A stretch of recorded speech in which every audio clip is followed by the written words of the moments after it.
What's up, boxing fans? This is your boy Rick Muhammad, Brawler Sports Media in the building. This is the Brawler Sports Boxing Show. I'm recapping last weekend. I'm a little late, but I've been a little busy. So here it is. Last weekend, we had a hell of a weekend for boxing. The women stepped up, and man, they put a big emphasis on women's boxing in one of the most epic arenas ever, Madison Square Garden.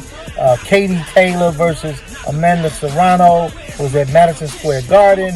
What a hell of a fight these two gladiators put on for the sport of boxing. Man, that was a hell of a fight. Good brawl, good boxing, great skill set shown by both sides. That was a great fight. They did over like 1.2, 1.3 million viewers on the Zone app in itself. That's huge. And that's making a huge statement too for women's boxing. Women's boxing is still strong. It's continually growing. They have some great champions there and great up and coming champions to be, if you will. Women's boxing is hot. It's on fire. And Katie Taylor and Amanda Serrano, they did not disappoint. I felt like that fight could have probably been a draw. In the fifth round, Amanda Serrano had Katie Taylor out on her feet. But I guess she couldn't finish her. So, you know, Katie Taylor's tough. She's a champion. She's a gladiator. She's a warrior, as is Serrano. So Katie Taylor survived that round, came out in the sixth round like a champion, like the true champion she is. Continued to apply pressure, letting her hands go. Serrano not backing down, letting her hands go. Man, this was like rock'em sock'em robots all night long. Blue corner, red corner, exchanging and trading blows. Great fight. Congratulations to Team Katie Taylor for the split decision. A draw would have definitely given us a rematch. However, based on the performance and the numbers that this fight did and the hype and the excitement that it delivered, I'm pretty sure there will be a second fight. And boy, I can't wait. It'll be good for boxing again. Their boxing fans for Serrano and Taylor would love to see it. I want to see it, and I know you guys want to see it again too. So that was that. Nikolai Ali Walsh, Muhammad Ali's grandson, continuing to climb the ladder, doing great things from when he started. He was green, as every fighter is, but he's a little more polished now each time he comes out. And he had a hell of a magnificent night on the undercard of Shakur Stevenson versus Oscar Valdez, top-ranked show in Vegas at the MGM. First round, impressive knockout, a sharp left hook right hand, devastating knockout. The referee allowed his opponent to get up. He did, but his legs was gone. They was spaghetti. He looked like Elvis Presley doing the crazy leg, which made the referee stop it, which was a smart and a good stoppage. There's no way this kid could have continued that fight. So congratulations. Hats off to Ali Walsh, Team Walsh, if you will. His mom, proud Rashida Ali, his mom, Ali's daughter, was in attendance, family and friends, and they just went bananas. They went crazy, you know. And this kid is definitely he's on fire. Hey, being coming from the cloth of the greatest, the GOAT, and you get to carry that torch now. And your pro debut was on ESPN, so you get to have everything that comes with that. So he has to carry that torch. And I'm sure he probably feels like there's much of the Ali traditional fighting pressure on him from his auntie Layla. Layla was there in attendance, so, you know, he had to show up and show out. And also, Layla Ali was praising Katie Taylor as well as Amanda Serrano for a hell of a performance and how they just wowed her. And women's boxing is definitely on top. So now we go to the Shakur Stevenson Oscar Valdez fight. I said Oscar Valdez would get a shellacking and a boxing clinic from Shakur Stevenson, and he did. Shakur Stevenson made that fight look so easy, and he had so much fun in doing so. It was incredible. He's a phenomenal fighter, man. Like I said, he's different, along with one of his stablemates, former stablemate, Tansburg Crawford. He's different. Shakur's different. They in a class of their own, man. And Shakur, you know, he outboxed him. He put his hands on him. He stood in there toe-to-toe, bang to the body, back to the head. He was definitely the much bigger guy. And I could see Valdez was trying to seem like make an excuse about how much bigger he felt like Shakur Stevenson was over him that night. it wouldn't have mattered if Shakur would have weighed in on fight night what he weighed in on the actual weigh-in day. He still would not have been able to figure Shakur Stevenson out and weather that storm and that whooping. Bottom line, let that go. That was the better man, the better boxer, overall better fighter, period. And Shakur Stevenson deserved everything he got out of that fight. So I can't wait to see what's next for him moving forward. He says he wants Lomachenko.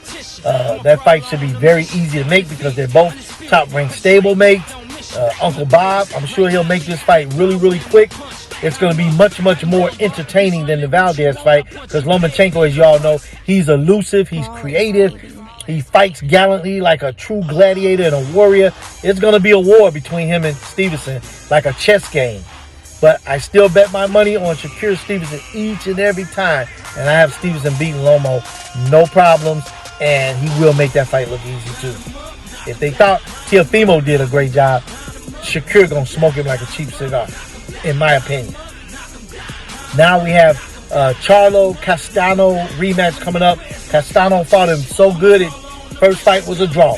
Maybe Charlo just wasn't up for that fight. Some fighters, they not up for the fight if they feel like it isn't a big enough fight. If the fighter isn't big enough on their level, their platform, elite enough, whatever the case may be.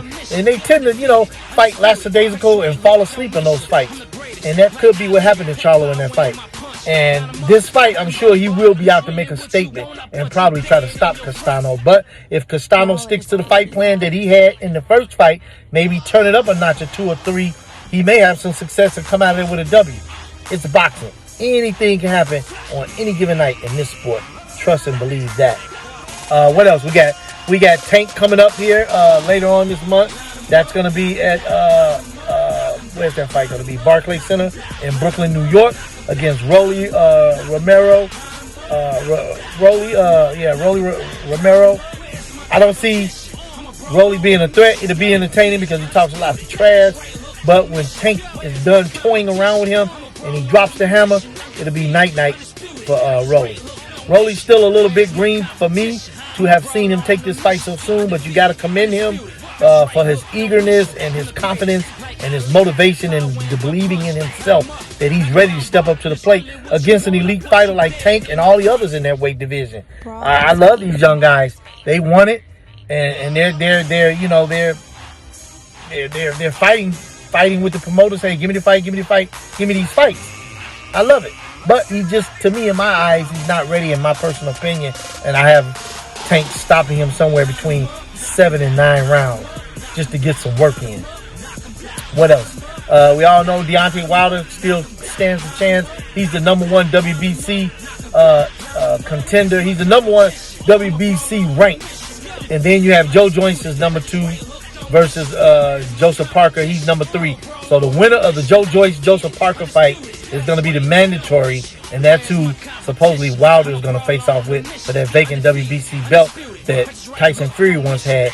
If that's not just a lot of talk that Fury's hung the gloves up and he is retiring. If that's the case, then I see Wilder getting that belt back, and then I also see Wilder and Joshua giving us that Wilder-Joshua fight that we all was hoping for before Fury and Wilder became the talk in the fight. Because Joshua and Wilder's camps and management couldn't come to some type of agreement to make that fight happen at the time when those talks were in process. So that's good. Be good to see the Bronze Bomber get back in there, get his strap back. He needs that confidence and get his self-esteem back and continue to do big things in the sport of boxing. What else? That's about it for now. Hey, boxing is on fire. We got plenty of good fights that they're trying to match us up with. Oh yeah, the most recent, Earl the Truth Spence Jr. versus Terrence Bud Crawford. I believe that fight is in talks or in the works with Al Heyman and PBC. And Terrence Crawford, as you know, he's no longer tied to Top Rank and Uncle Bob. So hey, he's supposed to have a 2-fight deal with PBC Al Heyman under that tutelage of Heyman. Let's see if they get this fight done, because it was supposed to have been a fight possibly with Keith Thurman.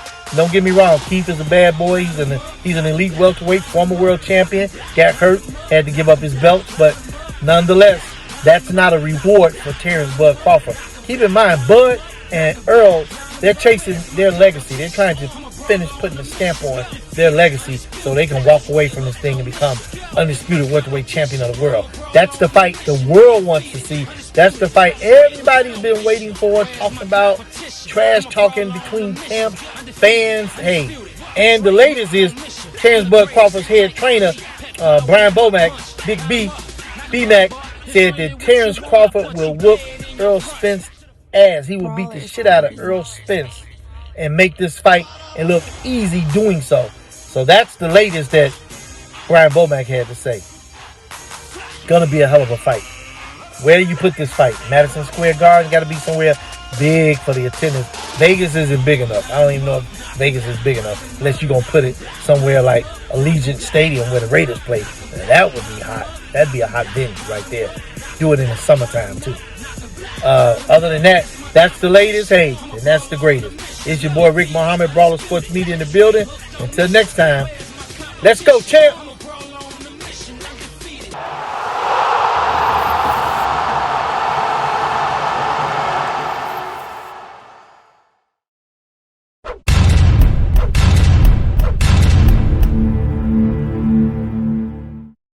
Brawlers, baby.